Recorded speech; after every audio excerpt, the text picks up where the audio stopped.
தோழமை சொந்தங்களுக்கு பணிவான வணக்கங்கள். அன்புடன் KVS. நான் ஏற்கனவே GDS ஊழியருக்கு 3 கட்ட பைனான்சியல் அப்கிரேடேஷனை பற்றி ஒரு பதிவினை வெளியிட்டிருந்தோம். அந்த பதிவிலே அந்த திட்டத்தினுடைய செயல்முறைகளை பற்றித்தான் சொன்னோமே தவிர இது ஒரு சாதகமானதா பாதகமானதா என்பதை பற்றி நாம் விவாதித்திடவில்லை. உள்ளபடியே 15/3/2024 இந்திய அஞ்சல் துறையினுடைய ஆணையின்படி 3 ஃபைனான்சியல் அப்கிரேடேஷன் என்பது 12, 24, 36 ஆண்டுகள் சேவை முடிந்த பின்னால் வழங்கப்பட்டிருக்கிறது. அவர்களுக்கு முதல் கட்ட ஃபைனான்சியல் அப்கிரேடேஷனுக்கு 360 ரூபாய், இரண்டாவது கட்டத்திற்கு 460 ரூபாய், மூணாவது கட்டத்திற்கு 600 ரூபாய் மாதத்திற்கு என வழங்கப்பட்டிருக்கிறது. இந்த தொகைக்கு DA என்பது கிடையாது, அதாவது டியர்னஸ் அலவன்ஸ் என்பது கிடையாது, பஞ்சப்படி கிடையாது. அதே போன்று TRCA எதிர்காலத்திலே இவைகள் TRCA இணைக்கப்பட மாட்டாது என்று சொல்லி இருக்கிறார்கள்.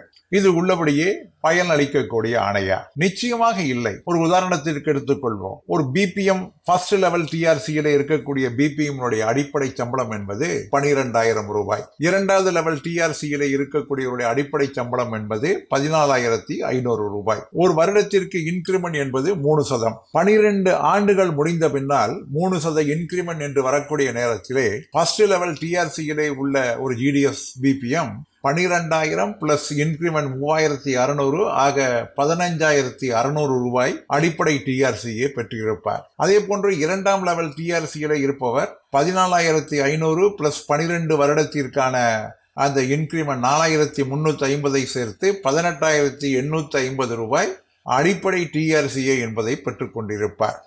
தற்பொழுது MESCP ஆக இருந்தாலும் சரி அல்லது அதர் பைனான்சியல் அப்கிரேடேஷனாக இருந்தாலும் சரி, ஒரு இன்கிரிமெண்ட் என்பது பிக்சேஷன் பெனிஃபிட்டாக வழங்கப்பட வேண்டும் என்பது நியதி. அதனுடைய அடிப்படையிலே MESCP ஆக இருந்தாலும் சரி, TBOP, BCR எதுவாக இருந்தாலும் சரி 3% என்பது ஒரு இன்கிரிமெண்ட் என்பது அந்த நேரங்களிலே வழங்கப்படும். அவ்வாறு வழங்கப்படுகிறதா என்றால் இதிலே வழங்கப்படவில்லை. அப்படி பார்த்தால் நமக்கு ஏற்பட்டிருக்கக்கூடிய இழப்பு என்பது எப்படி இருக்கும் என்று பார்த்தால், உதாரணமாக ஃபர்ஸ்ட் லெவல் TRCAவிற்கு அடிப்படை TRCA மட்டும் 3% உயர்வு என்பது 468 ரூபாய் வரும். இரண்டாவது லெவல் TRCA 565 ரூபாய் 50 பைசா என்று வரும். ஆனால் வழங்கப்பட்டிருப்பதோ 360 ரூபாய் மட்டும்தான். ஆக இழப்பு, அதாவது DA எலிமெண்ட் இல்லாமல், சப்போஸ் DA என்று எடுத்துக்கொண்டால் இந்த 468 ரூபாய்க்கு இன்று வாங்கக்கூடிய 50% என்று குறைந்தபட்சம் எடுத்துக்கொண்டாலும் கூட இது ஒரு 234 ரூபாய் கூடுதலாக வரும். அதே போன்று 565 ரூபாய் இருக்கின்ற நேரத்திலே அதுவும் கூட ஒரு 282 ரூபாய்க்கு கூடுதலாக வரும்.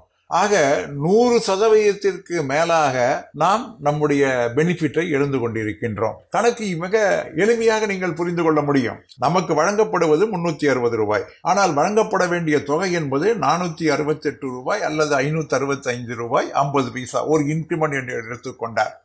அதற்கு DA என்று எடுத்துக்கொண்டால் தற்பொழுதைய தேதியிலே 50% என்று எடுத்துக்கொண்டாலும் கூட 468 பிளஸ் 234 என்று சேர்த்தால் இவைகள் 700 ரூபாய்க்கு மேலாக வரும். ஆனால் நாம் வாங்கக்கூடிய தொகை என்பது 360 ரூபாய். ஆக கிட்டத்தட்ட 100% அளவிற்கு நமக்கு தரப்பட வேண்டிய அந்த உரிமை தொகை என்பது பறிக்கப்பட்டு இருக்கிறது என்பதை நாம் புரிந்து கொள்ள வேண்டும். அதே போன்று இரண்டாவது பைனான்சியல் அப்கிரேடேஷன் என்று எடுத்தால், அதாவது 24 வருடத்திற்கு பின்னால் எடுத்தார், ஃபர்ஸ்ட் லெவல் TRCA வாங்கக்கூடிய BPM 12,000 மற்றும் வருடாந்திர உயர்வின் காரணமாக 10,800 ரூபாய் பெற்றிருப்பார். அதே போல செகண்ட் லெவல் TRCA பெறக்கூடியவர் 14,500 அதற்கான DA என்பது 11,050 ரூபாய் பெற்றிருப்பார். இந்த 22,800 ரூபாய் ஃபர்ஸ்ட் லெவல் TRCAவிற்கு 3% என்று எடுத்துக்கொண்டாலும் கூட 684 ரூபாய் வரும்.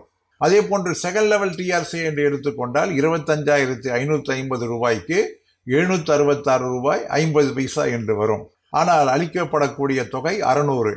இதிலே 50% DA என்று எடுத்துக்கொண்டால் 1000 ரூபாய்க்கு குறைவில்லாமல் வரும். ஆக 1000 ரூபாய் வழங்கப்பட வேண்டிய இடங்களிலே நமக்கு வழங்கப்படக்கூடிய தொகை என்பது வெறும் 600 ரூபாய் மட்டும்தான். என்ன நண்பர்களே, GDS தோழர்களே, நிச்சயமாக இது நம்முடைய உழைப்பு சுரண்டல் அல்லவா?